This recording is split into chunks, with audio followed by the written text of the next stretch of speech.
First action item is 4.1, and I will have Assistant I'll Superintendent. move 4.1. Oh, sorry. Thank you so much. And with that, we will have a presentation. All right. Chair, Tab, Commissioners, what we're talking about this evening is the RiverFIRST plan and taking a series of considering a series of next step actions related to that plan. If you remember, in April of last year, the Minneapolis Park and Recreation Board established the Minneapolis Riverfront Development Initiative, or lovingly known as MRDI or MARDI, as a special project to transform the winning proposal from the Minneapolis Riverfront Design Competition to a visionary plan and implementation strategy for development of parks and open space along the Minneapolis Upper Riverfront. For 3 months after that time, from April to June of 2011, the RiverFIRST design team of Tom Leader Studio and Kennedy Violich Architecture refined the design vision for the Upper Riverfront through extensive community engagement, involving input from the public and 3 stakeholder committees: steering committee, a technical advisory committee, and an advisory committee, all coordinated by project manager Mary DeLate and communication consultant Jeanette Law. Beginning in June of 2011, MRDI carried out a summer-long community engagement process largely focused on North and Northeast Minneapolis. That included a community input survey taken by more than 600 people, promotion and participation in more than 30 community events throughout Minneapolis, 3 additional public meetings held in association with the City of Minneapolis and the Minneapolis Riverfront Partnership, more than 40 presentations, and meetings with neighborhood associations, community-based nonprofit organizations, and agencies and other stakeholder groups. And the debut of River Is, a figurative gathering of people's thoughts about the Mississippi River today and for the future. On September 21st of last year, the TLS and KVA team, together with finance advisors of HR&A, presented to the board the RiverFIRST, a park design proposal and implementation framework for the Minneapolis Upper Riverfront. The draft report detailed 5 priority park projects, provided an implementation framework and guide, and relayed community input, including stakeholder letters of support, comments, and survey results. With the acceptance of the draft proposal on September 21st, Park Board Commissioners passed a resolution to extend MRDI's extensive community engagement process to include a formal 45-day public comment period. Since the comment period ended in November, Park Board staff and the consulting team have incorporated these further public comments into the final RiverFIRST report to be presented at this meeting. All of you received a revised copy of that draft. It's dated, I think, February 8th, if I remember correctly. Yes, February 8th, 2012. So what I would like to do is just spend a few minutes walking through the components of the plan, because it has been some time since you've seen it, and to give the public a chance to see it as well. The graphic that's on the screen right now represents the portion of the river that's been addressed, essentially from the downtown riverfront all the way to the northern city limits. It's about a 5.5-mile stretch, and I think one thing that's really interesting and powerful about this project is the fact that it builds on the history and the heritage of the Minneapolis park system, and looking at linear corridors and how we use those linear corridors as a basis for the way we develop around them. And that's really what this project does as well, is really build on that heritage. The projects include a whole series of them, and I'm just going to step through them from kind of in sequential order from downtown. The first one is what's called the Gateway, and essentially it looks at the possibility or the vision of recreating a gateway park, which historically, as you know, existed downtown, and using the public space surrounding the library as the primary component of that, but importantly creating a green link from the library to the riverfront, and using that as a really tremendous opportunity to rethink the way downtown relates to the open space and relates to the river. The second one is the Farview Park extension in North Minneapolis that looks at long range the possibility of creating a broad park component connecting Farview Park to the riverfront and actually bridging over I-94 for a couple of block stretch in order to do that. The component of the project that is more immediate is looking at both 26th Avenue North and 28th Avenue North as green extensions from Farview Park to the riverfront, and creating a very interesting and prominent destination at the end of 26th Avenue at the riverfront that might provide opportunities for gatherings, for fishing, for kayak and canoe launch, a whole host of things that recreate the connection, or a stronger connection, I should say, from North Minneapolis and the community of North Minneapolis to the riverfront. The next one, actually the next two, look at the area that is called the Upper Harbor Terminal in North Minneapolis. It's approximately 55 or 57 acres of land owned by the city of Minneapolis, operated as a barge terminal today. The first component of that is what we're calling the Northside Wetlands, and the idea of creating a riparian wetland complex on the southern portion of the Upper Harbor Terminal. And the second component of that really has two phases. The first is, as long as the terminal is operating truly as a barge terminal, to think about how we can operate that terminal in a much more green way than it is today. And then the long-range vision for it is to think about the conversion of all of the terminal to open space and integrated development. So there would be the extension of riverfront open space, the extension of a parkway that is in front of the building we're sitting in today, and it would extend all the way to North Mississippi Regional Park and extend through this site. And then incorporate the Northside Wetlands Park on the southern end and some really prominent park destinations on the northern portion of the terminal site.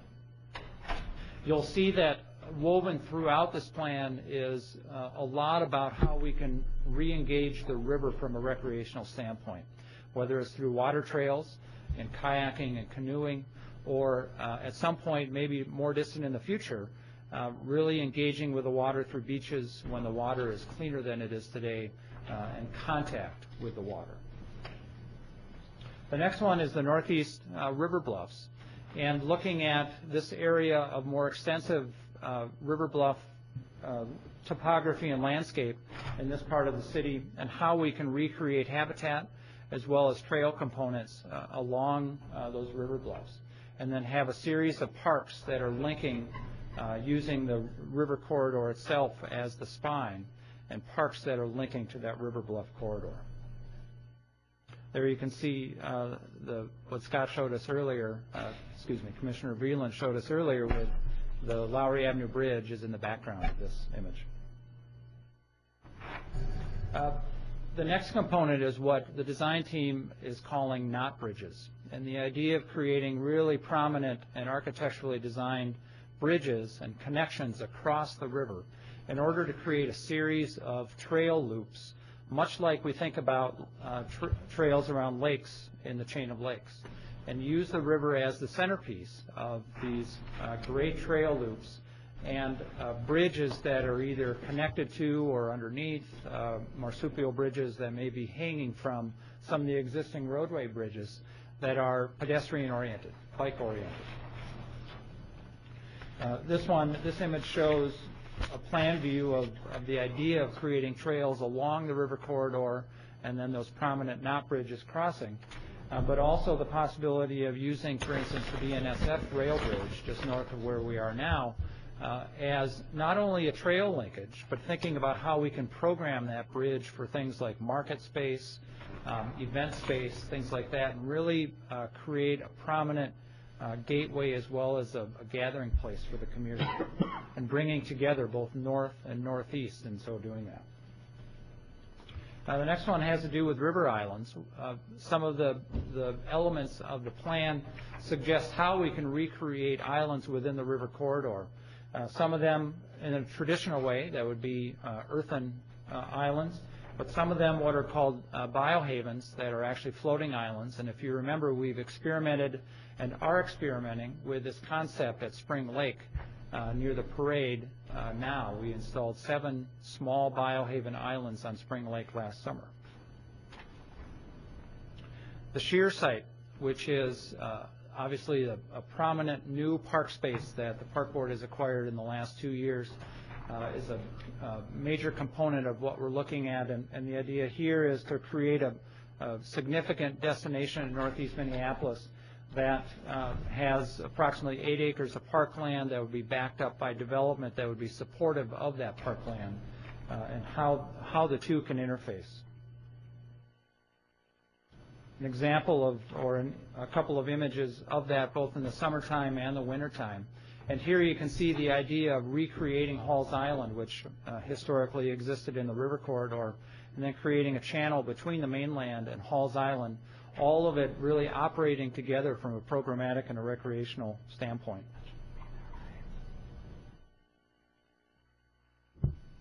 And finally, the Spirit Island. The idea of Spirit Island, and this concept is really very conceptual in nature. And the idea is to use this notion of Spirit Island as a way to reconnect with Native peoples and use it as a point of discussion and a way to build dialogue around how we can begin to think more closely and act more closely together around the riverfront. One thing that I think is very powerful with this plan, with what Minneapolis is doing through the Park Board and what St. Paul is doing, if we look at, this is a diagram or an image that shows the outline of both cities. And we're looking at 5.5 miles of riverfront with this project. If we combine that and connect that with the gorge and with the 17 miles of river corridor that St. Paul recently completed doing master planning for, called the Great River Passage, we have a significant corridor of Mississippi riverfront, around 25 miles of riverfront, that surpasses really any view that any other city, any other region across the country has taken with their riverfront. And looked at together, and to the extent that we can collaborate and coordinate together, it becomes a very powerful story about how this region is refocusing and reinvesting in its river corridor. I'd like to walk through the recommendations that we have included with this board action, and then I'm happy to answer any questions or take any comments as well. The first one, staff recommends that the board recommends board acceptance and formal approval of the final report document of the Minneapolis Riverfront Development Initiative entitled RiverFIRST, a park design proposal and implementation framework for the Minneapolis Upper Riverfront. I'll mention that in the context of another thing. Obviously, or many of you know that there is a regional park master plan called Above the Falls that was approved in 1999 for this portion of the riverfront. That is an adopted master plan by the Park Board, and the idea of RiverFIRST is that it really feeds into the formal process and procedure of updating the Above the Falls master plan, which I'll talk about in a minute. Second, officially brand the park vision and implementation framework set forth by the report as RiverFIRST. So officially kind of moving away from MRGI that we've used in the past as the moniker for this process and moving toward RiverFIRST. No commentary on that. Authorizing staff to complete a series of next steps related to RiverFIRST implementation, including seeking a regional park boundary amendment for the Shear site, altering the park boundary established with the current Above the Falls master plan from the roughly 300-foot riverfront corridor to a new boundary that extends much deeper into the site as identified in the RiverFIRST plan. B, using RiverFIRST as a basis for updating the Above the Falls master plan in close partnership with the City of Minneapolis. The updated ATF plan will be a small area plan, guiding land use policy to be adopted into the city's comprehensive plan. The ATF plan will also be an updated regional park master plan to be adopted by the MPRB and approved by the Metropolitan Council. That is very similar to the process that was gone through a decade ago between the city and the Park Board to originally create that plan. C, seeking a scope of work and fee proposal from the Tom Leader Studio, Kennedy Violich Architecture Design Team to prepare schematic plans for Phase 1 park and parkway implementation projects, including riverfront trail loops, Shear Park, Halls Island, the 26th and 28th Avenue North Greenways, and as an optional service, the Upper Harbor Terminal. When I talk about schematic plans, the idea is to take it to a much deeper level of feasibility and design development than has been done in the past. So the idea is that of all the projects that are identified within RiverFIRST, it is these projects that really rise to the top as far as the immediacy of implementation, as well as projects that are ready for implementation as well.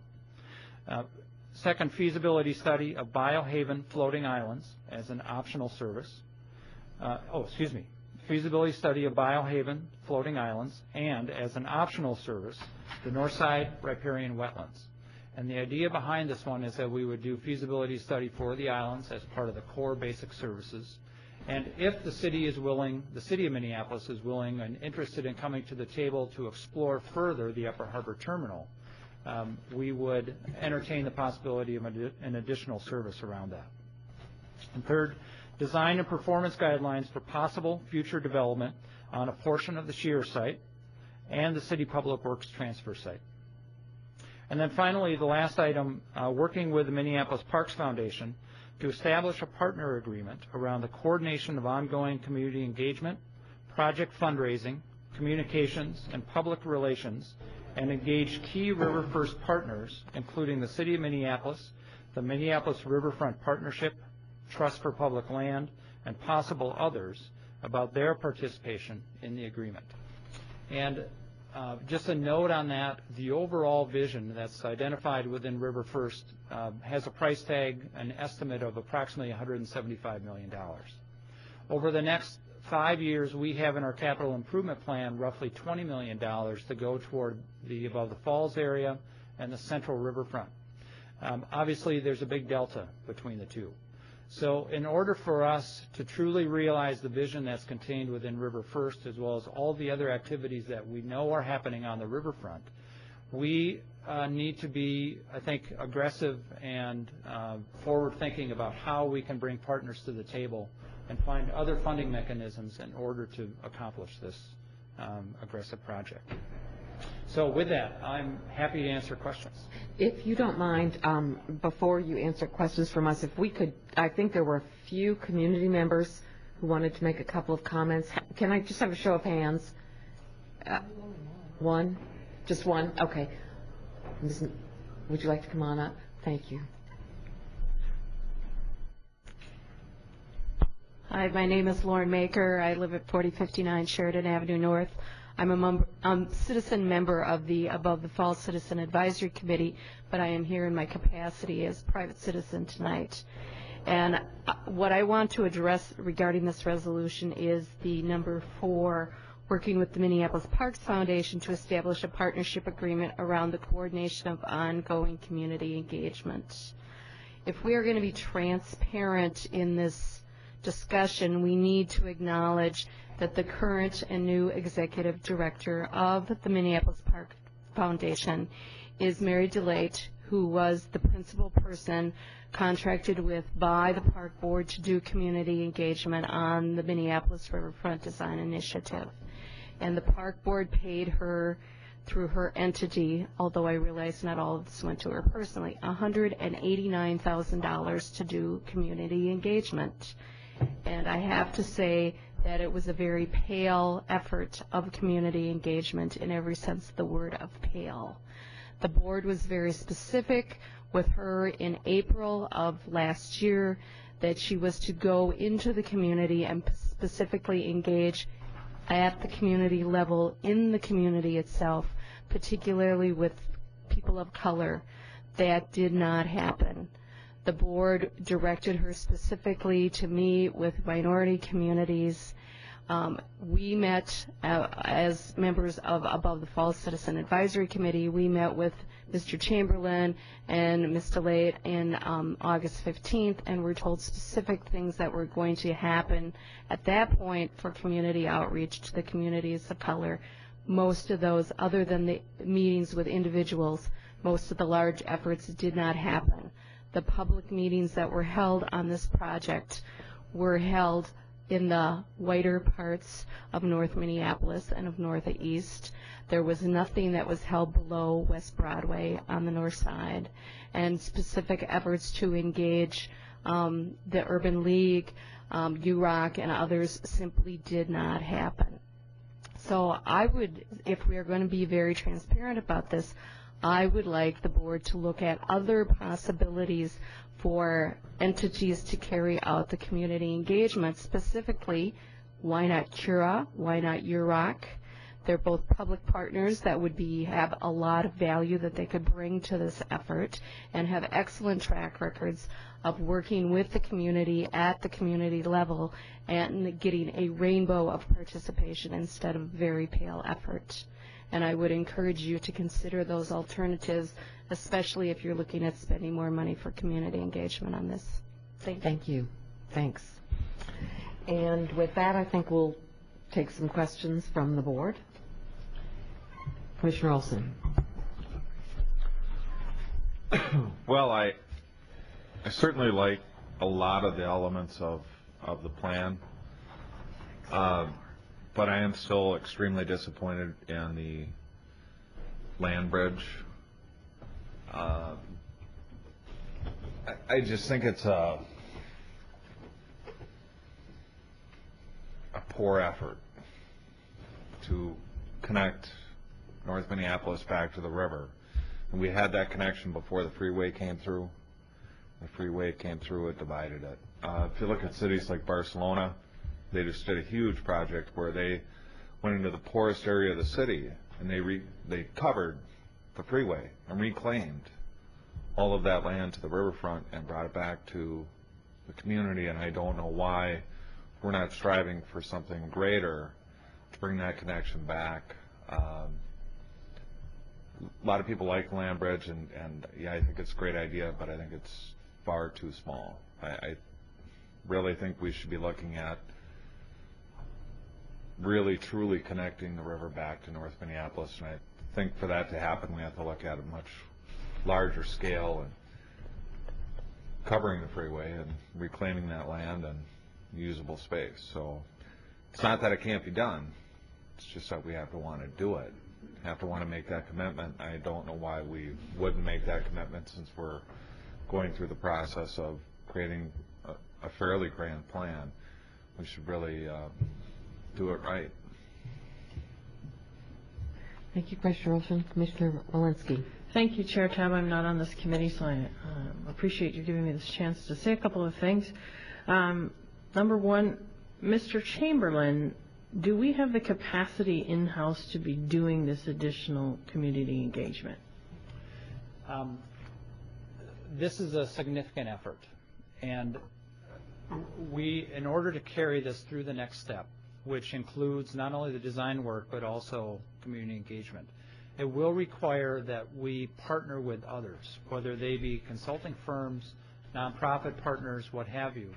And the intent, or the idea of working through the foundation and then working directly with a whole host of partners is that there are entities within the community that reach out to different aspects of the community.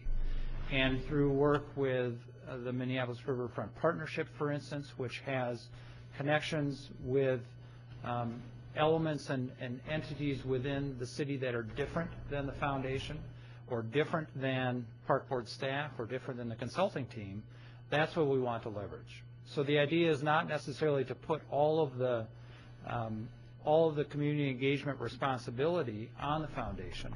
The idea is to develop a partnership agreement that looks at community engagement as a distinct element of what we need to accomplish moving forward with this process, and engage the broadest spectrum of partners that we can in order to accomplish that in the best way possible. Okay, so what you're saying is, as part of this, you're going to be coordinating the efforts of all these organizations that you listed in our background materials, and that my concern is the public has really loved the new community engagement the park board's doing. I mean, I went to the River Park Charrette and man, everybody was happy. I've never seen that before. And so it was really great to see. And so that's why I'm thinking, why would we give this away when we're finally doing it right?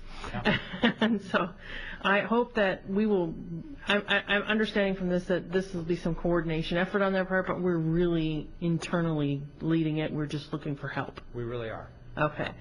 And then my other comment isn't really something you can answer a question, but I noticed that you're going to be changing the lines for Shearer Park to bring them up to the Met Council, and I just would like my constituency to know that this parcel's in 4 parts.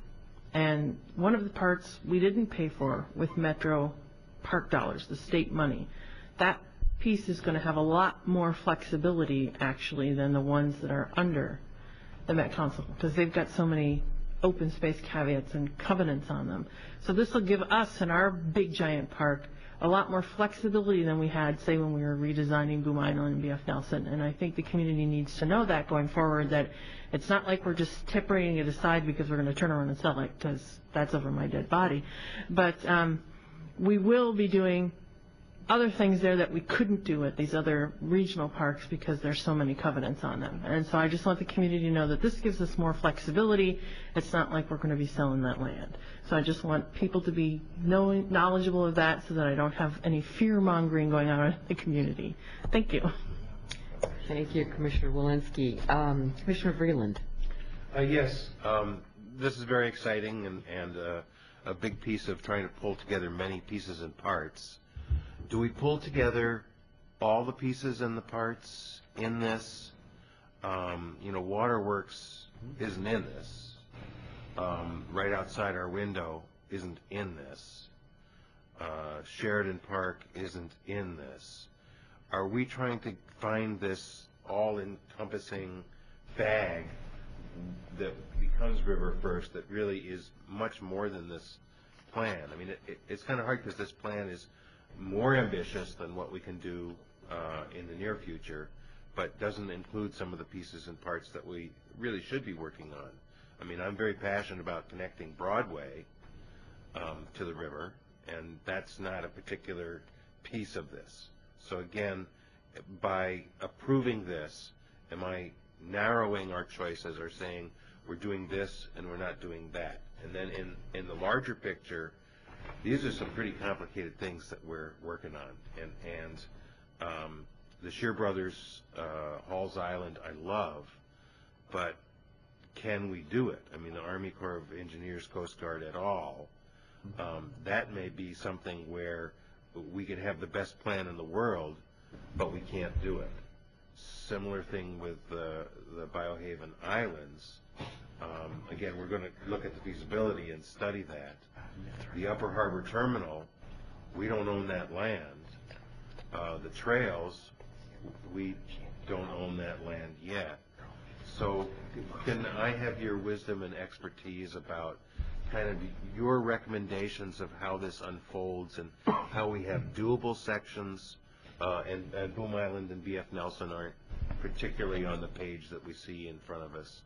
I'm looking at citywide what we need to do, and especially Upper River and Central Riverfront what we do. I'd love your wisdom and expertise of where we start and how we spend our money really well on the things that we can do and then open the doors for the future. Chair Tab, Commissioner Vreeland, I think you raised some really excellent points. One, when we talk about RiverFIRST today, it has a series of projects, a set of projects that are part of it. But I think what really is more important in my view is that what we're establishing, what you are establishing with RiverFIRST, is a conceptual and philosophical approach toward this river corridor. And I truly envision that RiverFIRST will evolve and will likely, I don't want to say expand, but will become an umbrella approach to the river corridor that will fold in a whole series of efforts, which could include things like waterworks, it could include things like Father Hennepin, all of the components along this river corridor that make up an experience, a riverfront experience. So in that regard, today, as you justly point out, it doesn't include certain things that we're doing on the riverfront. But I think the idea of RiverFIRST is more of a conceptual approach to the river corridor that will evolve over time, that will take on a life of its own and begin to fold in other efforts as we talk about the river corridor. So that's one component. Secondly, we've spent really a lot of time having discussions with the design team, with staff, about this issue of what can we accomplish today or in the near term as part of this effort. And the reason we chose the projects that we did within those categories of schematic design and feasibility study is because we think that there are a set of efforts that we can accomplish over the next number of years. And I don't know if that's 5 or 3, but it's in that kind of time frame. And we know that there are land ownership issues that will preclude us, for instance, from having a continuous riverfront trail. But we have a street network in this area that will allow us to get around that obstacle for the short term. So if we need to use streets for designated bikeways, for instance, in order to create these loops, these looping systems, that's what we'll do. But we will also be working with landowners through this next phase to try and secure easements where necessary, to acquire land if that's necessary or possible, in order to accomplish this vision of the trail loops. Because if I look at the efforts that clearly rose to the top through this process as far as priority, it was the trail loops, the riverfront trails is number 1, the shear site is number 2, and the 26th Avenue North Greenway is number 3. And that's the reason that we're focusing on that set of things. And in some ways, when we talk about in the backup material as an additional service, looking at components of the Upper Harbor Terminal, it's an encouragement in many ways to the city of Minneapolis to begin thinking more seriously about the future of that parcel, and to let them know that we're in a position of wanting to engage them, wanting to work with them around the future of that site to the extent that they're ready to do so. So if they decide we're going to seek a proposal, or this is suggesting that we seek a proposal from the consulting team to study the Upper Harbor Terminal in much greater depth of detail. But that wouldn't be accepted unless the city of Minneapolis decides they want to come to the table and participate with us on those aspects. Okay, and again, I read all the comments for the 45-day period. It's really interesting, mostly supportive, but a lot of folks were worried about the money aspects. And again, in the history of the park system, investment in parks have been an economic engine. But for the specifics of operating, and you're talking about getting partners for capital, but again, we're going to have to face some difficult questions about how this is going to work. So I hope that, you know, our work with the financial advisors and others really keeps that right up front, that we need to know what we're doing as we're getting into this. Chair Tabb, Commissioner Vreeland, you'll see if you decide to move forward with this step that the proposals that come back from the design team will include operational modeling and program modeling for the shear site and the 26th Avenue North site. In order to make our master planning process or our schematic design process much more robust across the spectrum of things that the Park Board accomplishes. So it's not just looking at design and capital, it's understanding how we operate and how we program the things that we're suggesting building. Thank you, that's very helpful.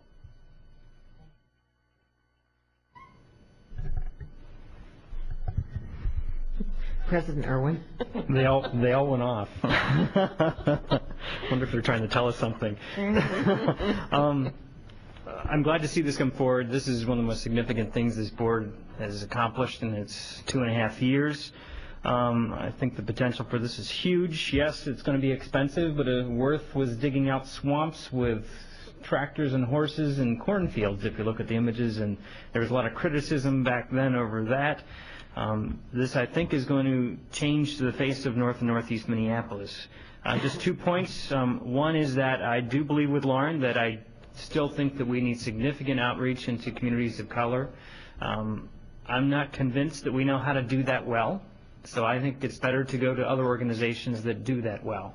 And I think that her suggestion that we look to the Urban League or the Iraq Center are two good suggestions among many others, and so I would ask her for suggestions. Although we did a great job in Weber Park, I still think we're challenged in reaching some of these communities. I'm always astonished at how few people of color we have that come to our open houses and our events. The last comment is that, as I mentioned before, I think it's very important that we present this to the city and the county, to the boards themselves, and do presentations at both of those organizations before we progress too much further down the road. We should treat them as partners if they are partners, and involve them early on in this process and make sure that they get these presentations. Thank you. Thank you, President Irwin. Chair Tab, if I could, and President Irwin, if I could just respond briefly. One of the things in responding to your comment about reaching out to the city, especially, we are coordinating with the city for a joint meeting between all of you and the City Council, and really specifically talking about a couple of items, one of them being the river corridor. Thank you. Commissioner Young? Thank you. This community engagement with communities of color, I would propose also reaching out to environmental justice advocates of Minnesota. There's also a group called Northside Fresh, which deals with food and urban ag, but it's a coalition of about 35 organizations, of which many of them reach out to low-income minority communities on the North Minneapolis. Also, there's a lot of Asian groups in the Lao Assistance Center, the Southeast Asian Community Council. And so I think it's not just the big guys of UROC and Urban League. I think there's some of these smaller nonprofits.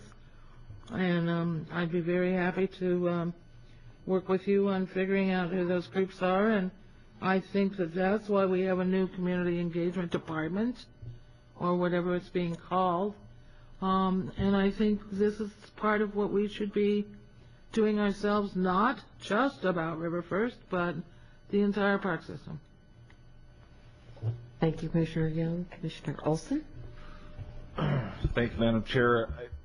I'm going to offer an amendment to the action item. At the end, I want to say, be it further resolved that the MPRB and its staff will work with all RiverFIRST partners to continue to explore an expansive land bridge of no less than 1 mile over Interstate 94 to reconnect the north side to the river. And a mile might seem like a long distance, but it's really not. And if you look at the grading of 94, I don't even think the road would have to be altered to do that. They wouldn't have to go back and redig. They could just cover it, similar to what they did in Duluth. And I mean, if they can do it in Duluth, I got to believe we can do it here. I would second your amendment.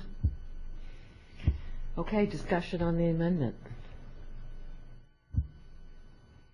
Well, I'd like to say something. I guess before I would want to support that, I'd really sort of want to understand what the implications of that are, and I don't really have any kind of an idea of what that means from an implication standpoint. So that's my concern. I don't really know whether I should be for it or against, because I don't really know how that might affect what it is that we've got here. So. I can speak to that. All right. The intent of the amendment, what it states, is that we'll continue to work with all the partners of RiverFIRST to explore the possibility of creating that land bridge. What it means is it would cost more money to do the bridge. The feasibility of how it would be engineered and how it would work. I don't expect that it would move up on the priority list till next year, but I would expect that it would take some time, and it would definitely take federal dollars, and those federal projects can take several years to get funding for. But I'm sure that our Congressman Keith Ellison would be happy to assist us, and if we ever do get around to doing some federal lobbying, which we've talked about in the past, that would certainly be a project that we would have our federal folks work on. So Thank you, Commissioner Olson. Commissioner Young. Yeah, and just to back this up, this isn't like rocket science. Seattle's done it, Boston's done it, Baltimore's done it, Milwaukee's done it. I mean, various cities have done it, and I think that there's enough people in the AIA and the AILA to help us. I mean, this might be a really wonderful charrette that could happen around building this bridge across that highway. And so I support that we definitely explore. That's what this is about, is exploring that possibility and adding it into the bucket.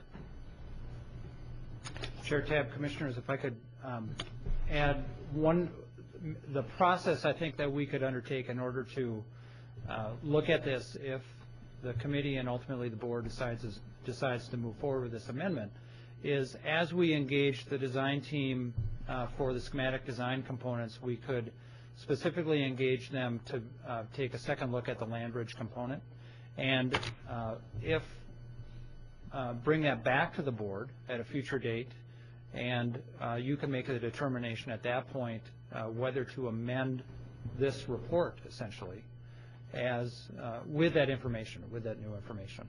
That'd be maybe one way to approach it. Okay. Commissioner Olson. I want it in the resolution so that boards change, people come and go. If it's in the resolution, then it'll be pursued. Commissioner Irwin. Just real quick, I'm not on the committee, and I'd encourage the committee members to support this. I think it's important to think big at this stage. It may seem unrealistic, but we don't know until we've gone through the process and evaluated it. But it's important, I think, this could change the neighborhood significantly in that area. Okay. Any other discussion? All right. All those in favor of the amendment signify by saying aye. Aye. Aye. Opposed? All right. And the motion as amended, all those in favor of the amended motion signify by saying aye. Aye. Opposed? All right. Sounds like it carries. Thank you. We are going to, at this point, oh, you know what? I wanted to ask a few questions before we moved on to something else. Can you talked a little bit about the schematic plans. I'm wondering what will we actually get back in terms of schematic plans? Sort of what level of detail, and then once we have those, how much more detail do we need to go to? Like how many iterations of this do we go to before we say, oh, we're going to put a shovel in the ground? Schematic plans will give you a very clear construction budget, construction cost estimate, a design that is ready to move into construction documents. So it'll give you a plan. In this case, it'll also give us an operational model and a program model, because that's part of what we want to accomplish with this, and a detailed cost estimate for very specific elements that will be the basis for construction documents. So from where we are today, there are two steps before construction. One is schematic design, and the other is construction documents. Okay. And is there any sort of generalization that you can make in terms of if the schematic design costs X, construction documents cost X? Mm-hmm. Yep. If you remember our work plan, we had identified some kind of industry norms for categories of work. Schematic design typically is about 4% of a construction budget, and construction documents are typically about 7% of a construction budget. That's great. We talked a lot about the community engagement piece, and I don't really know that I've seen this in this, but will we actually put together a plan that we can see in terms of what the community engagement process will look like? Yes, like all of our projects that will be coming to the board with the first set of them in the next meeting or two. We're putting together communication and community engagement plans that we'll be bringing to the board before we start any of the projects themselves. So for instance, In the future, when we are preparing plans for Shear Park, let's say Shear Park, we'll come to the board with a written communication and community engagement plan for the next stage of preparing drawings and preparing plans for Shear Park before we start the project. Okay, so it will be incumbent upon us and those in the community that want to comment or write to us to make sure that we've included what we need to include to begin to get out to some of the communities that perhaps we did not get as well out to as we have as we should have. Okay, and then will we say we're partnering with the Parks Foundation? Does that mean we are going to hire them and pay them? Potentially, yes. There could be a partner agreement that would include activities that they would perform as part of this effort. Probably more around the fundraising component, but a whole series of things that could include a partnership agreement that would include money with the foundation. And you would come back to us with that then at some future time? Right. Okay. I think that's all the questions that I have. And with that, I think we would like to... Did we vote? Yes, we did. Yes, we voted. Yeah, we did. No, we did. You were supposed to do that before. I know. Okay, well, have voted. I think what we want to do now is recess because we've got some guests that we would like to get on our schedule, so we'll recess from planning.